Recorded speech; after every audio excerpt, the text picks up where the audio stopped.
మరో గుర్తుండిపోయే పాత్రకి జీవం పోస్తూ మన ముందుకు వస్తున్నటువంటి మనందరి ఫేవరెట్ నటకిరీటి డాక్టర్ రాజేంద్ర ప్రసాద్ గారి మాటలు ఇప్పుడు వినేద్దాము.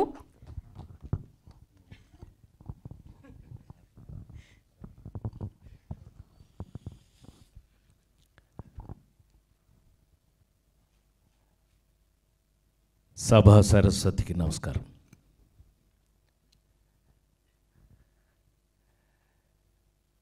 షష్ఠి పూర్తి ఏమండి, ఆడ బొందలే వీళ్ళు ఏమనుకుంటారు కానీ ఈ అదృష్టం నా ఒక్కడికేనా లేకపోతే ఇంకెవరన్నా యాక్టర్కి ఉందా? ఇగో మా వాళ్ళు, ఎందుకంటే మీడియా మిత్రులు అన్నాను నేను, మీడియా సోదరులే నాకు. ఎందుకంటే 40 ఏళ్ళ నుంచి 30 ఏళ్ళ నుంచి కలిసి ఉన్న వాళ్ళు అందరం ఉన్నాం. వీళ్ళందరూ తమ్ముళ్ళు. సరే, ఇప్పుడు వచ్చేవాళ్ళందరూ అయితే అన్నయ్య అన్నయ్య, ఇక ప్రేమలే ప్రేమలు. అది నా భగవంతుడు నాకు ఇచ్చినటువంటి అదృష్టం. సో మీ అందరినీ కొంచెం గ్యాప్ తర్వాత మళ్ళీ కలుసుకోవడం చాలా సంతోషం. షష్ఠి పూర్తి. ఈ అదృష్టం నా ఒక్కడికేనా ఇంకెవడన్నా యాక్టర్కి ఉందా? అమ్మాయి నువ్వు చెప్పు. అసలు కొన్ని 100 సినిమాలు నాకు యాంకరింగ్ చేసావు కదా, ఈ అదృష్టం నా ఒక్కడిదే. ఓ అదృష్టం ఏంటని అంటావా? వయసుకు తగినట్టు క్యారెక్టర్లు. రాజేంద్ర ప్రసాద్కి షష్ఠి పూర్తి. నవ్వుతారేంట? షష్ఠి పూర్తి అంటే నిజ జీవితంలో నేను 60 దాటిన తర్వాత తప్పించుకున్నా. ఎవడన్నా నాకు 60 అనుకుంటారని షష్ఠి పూర్తి పెట్టకుండా తప్పించుకున్నా మా పిల్లల దగ్గర. చచ్చినట్టు భగవంతుడు మరి నిజం కదా. భగవంతుడు ఏం చేశాడు? ఏడిసావులేరా నీకు షష్ఠి పూర్తి. ఈ సినిమా నేను మీకు చెప్పాలి అని అంటే, ఇది సినిమా కాదు, జీవితం. మీరు ఈ సినిమా చూస్తే కొన్ని నా సినిమాల్లో చూసి మెచ్చుకుని మనకి అందరూ కొంచెం నంది అవార్డులు అవన్నీ వచ్చి నన్ను మెచ్చుకుని మీ అందరి ఇళ్లల్లోనూ ఒక వస్తువు అయిపోయాను నేను.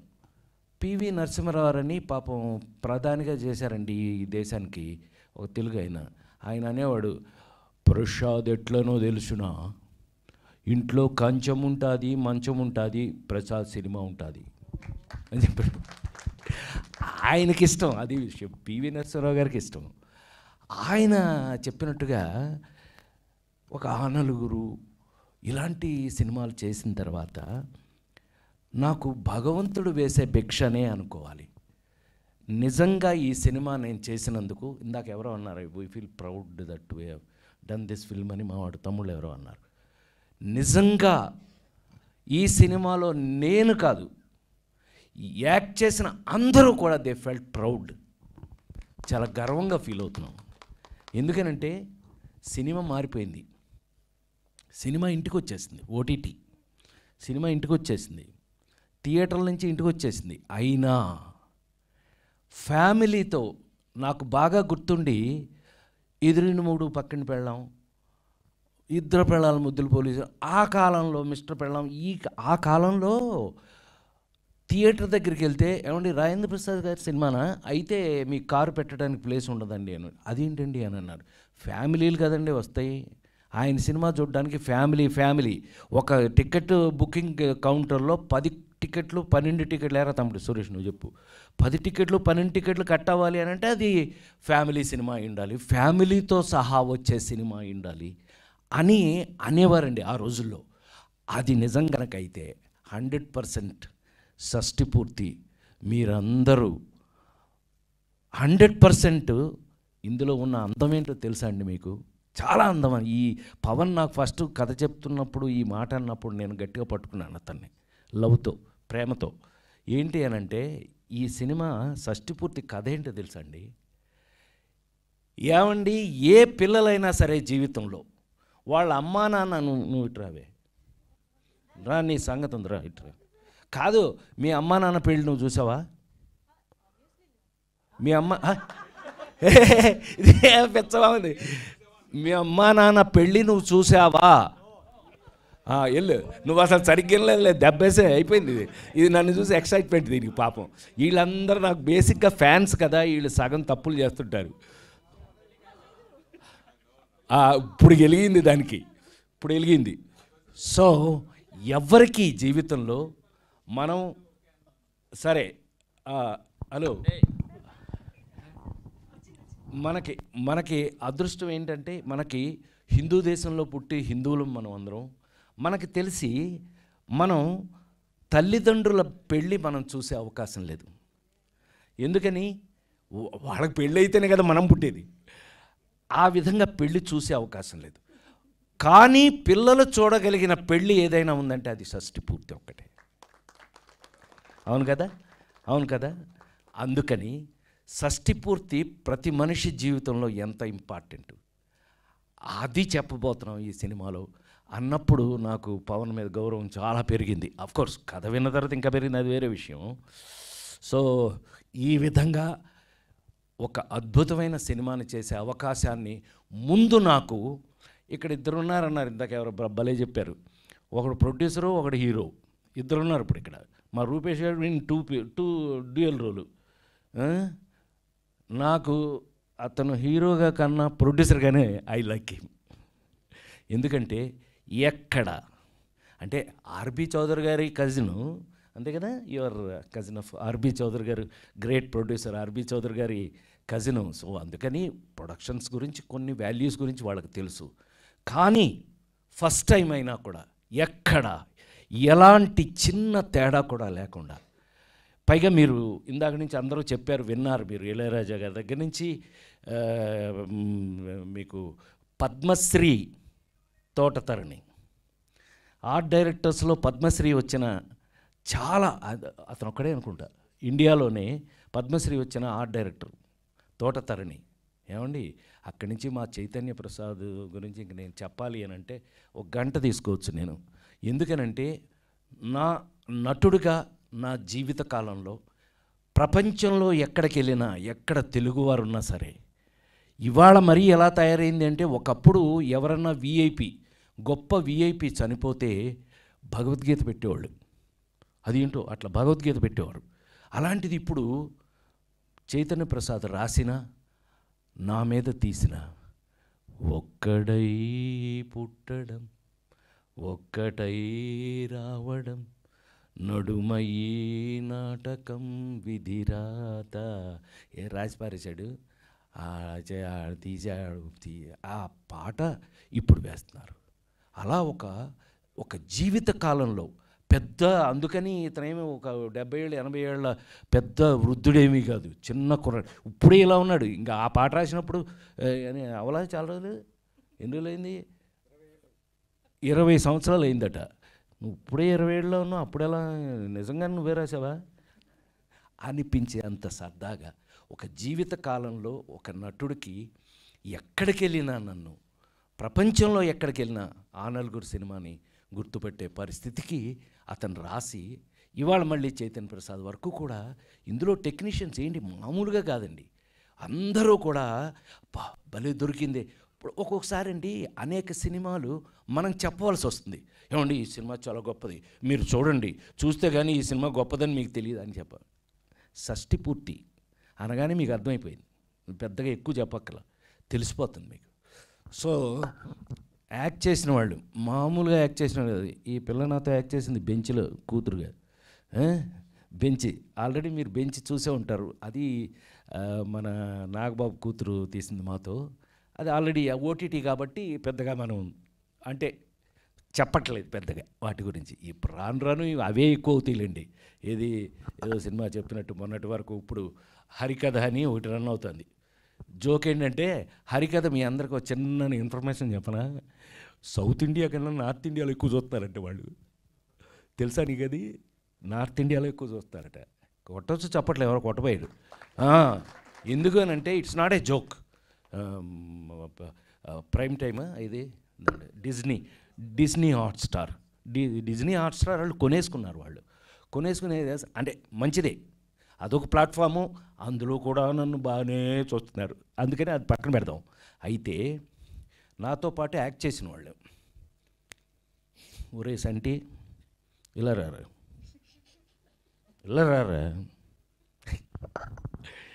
నాకు వీళ్ళందరితో ఎంత చనువు ఉంటుంది అని అంటే, ఆనాటి బ్రహ్మానందం దగ్గర నుంచి కూడా ఈనాడు చంటి వీళ్ళందరితో వీళ్ళతో నేను ఎంత బాగా ఎంత సరదాగా ఉంటుంది అంటే ఇందాక చెప్పింది కూడా వాడు నిజంగా భయపడి కాదు, ఓవర్ యాక్షన్.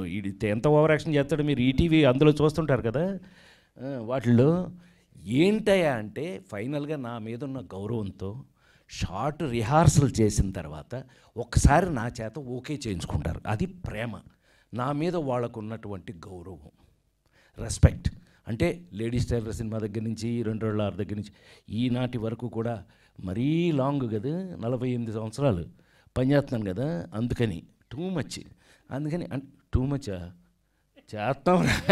వాళ్ళు ఉన్నారు కాబట్టి, ఇదిగో రూపేష్ లాంటి వాళ్ళు సినిమాలు టేస్ట్గా తీస్తున్నారు కాబట్టి, మా పవన్ లాంటి వాళ్ళు డైరెక్టర్లు నా మీద కథలు రాస్తున్నారు కాబట్టి ఇంకా మేము చేస్తున్నాం. అది ఎనీవే ఇట్ లవ్లీ. వీళ్ళందరితో వర్క్ చేయటం ఎంత లవ్లీగా ఉంటుందో మరొక మాట చెప్పలేను నేను. అది అంటే రూపేష్ని కూడా హీరోగా ఎందుకు కాదు అన్నాను అంటే, రూపేష్ 24 గంటలు నన్నే అడుగుతుండేవాళ్ళు, సార్ కరెక్టేనా నేను చేసేది, సార్ కొంచెం కరెక్ట్ చేయండి సార్ అంటే. కొంచెం పాపం ప్రొడ్యూసర్గా కాకుండా హీరోగా వెరీ గుడ్ స్టూడెంట్. అందుకని చాలా చక్కగా నేర్చుకున్నాడు, చేశాడు. చాలా సంతోషం. అర్థమైంది. అర్చన పొరపాటిది తడబాటిది గుంజీలే తీసెయ్యన ఎంకమ్మ. ఎన్ని సంవత్సరాలు అయింది ఆ సినిమా ఏంటి, ఆ షూటింగ్ ఏంటి, ఆ సినిమా రిలీజ్ అవ్వటం ఏంటి, అది థియేటర్ను ఊపటం ఏంటి, రాజేంద్ర ప్రసాద్ మీకు దొరకటం ఏంటి. ఆ సినిమా లేకపోతే రాజేంద్ర ప్రసాద్ లేడండి, దండేసి దండం పెట్టేవాళ్ళు.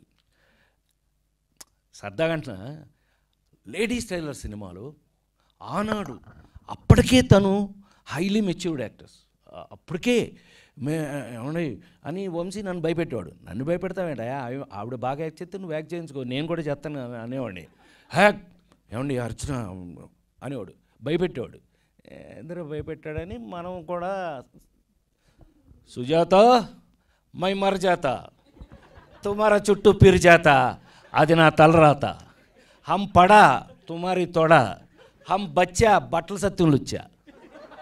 ఇలా చెప్పేసాం అప్పట్లో, ఏదో సరిపోయింది.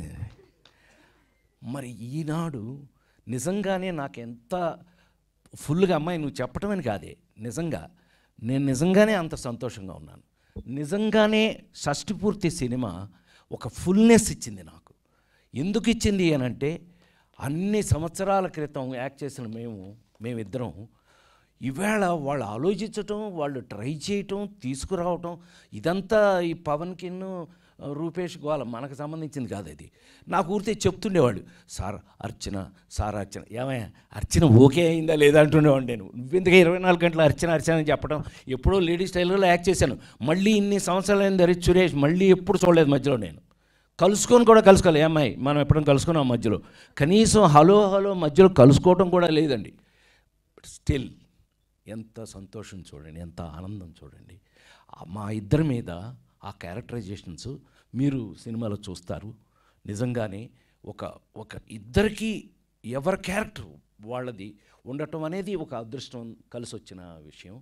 సరే, మంచి క్యారెక్టరు యాక్టర్గా నేను ప్రూవ్డ్. అంటే ఫిల్మ్ ఇన్స్టిట్యూట్లో గోల్డ్ మెడల్ తీసుకుని వచ్చిన దగ్గర నుంచి కూడా నేను ఐ హ్యావ్ రెస్పాన్సిబిలిటీ. నేను చిరంజీవి గారు అనేవాడు మాట సరదాగా, రాజా బాగా యాక్ట్ చేశాడా, హిట్లర్ ఎప్పుడు అన్నాడు, రాజా బాగా యాక్ట్ చేశాడు, ఎవరి కోసం చేస్తాడు, చెయ్యిపోతే తిట్టాలి కానీ అని వెళ్ళిపోయాడు. అలా నాకు చేయటం రెస్పాన్సిబిలిటీ. సో నాకు దొరకటం అదృష్టం, క్యారెక్టర్లు దొరకటం అదృష్టం. ఇంకా సరదాగా ఒక మాట చెప్పాలి అంటే, ఇళయరాజా గారి దగ్గరికి వెళ్ళి షష్టి పూర్తి ఎవడగరా అని అంట. సార్ మన రాజేంద్ర ప్రసాద్ గారు, వాడా అన్నాడు. వీళ్ళకి షాకు, వాడంటాడేంటి ఈయనని.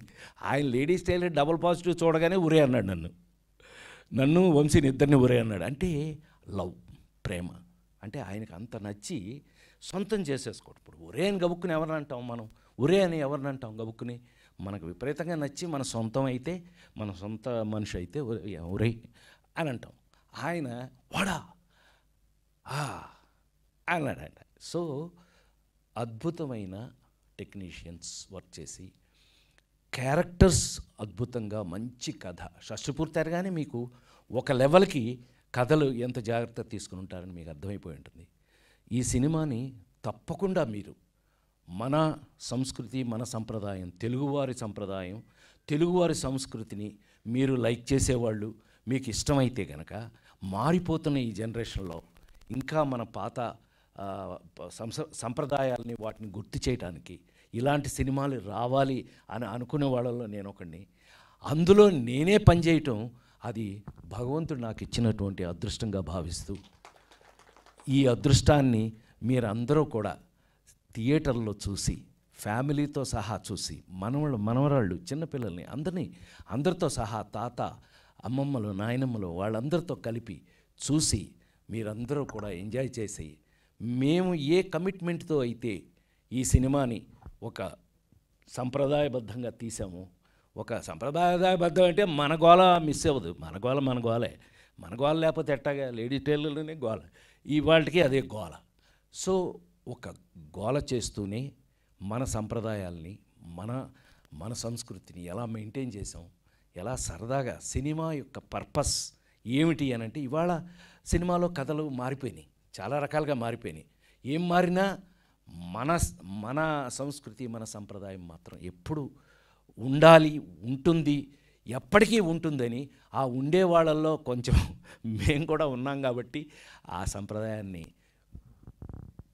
మీరందరూ కూడా గుర్తు చేసుకుంటూ ఈ సినిమాను చూసి, థియేటర్లలో చూసి, మీరందరూ కూడా మన మన మన మన ఇళ్లల్లో ఏం కావాలి, ఏమి ఉంటే మనందరం సంతోషంగా ఉంటాం, జీవితానికి రాబోయే కాలంలో ఇంకా సంతోషంగా ఉండడానికి మనం జీవితంలో ఎలా ఉండాలి అనేది చూడండి, నేర్చుకోండి. ఎప్పటికీ నా లైఫ్ ఉన్నంత వరకు కూడా నా ప్రాణానికి ప్రాణమైన తెలుగు ప్రేక్షక దేవుళ్ళందరికీ పాద నమస్కారం. Thank you sir, thank you so much.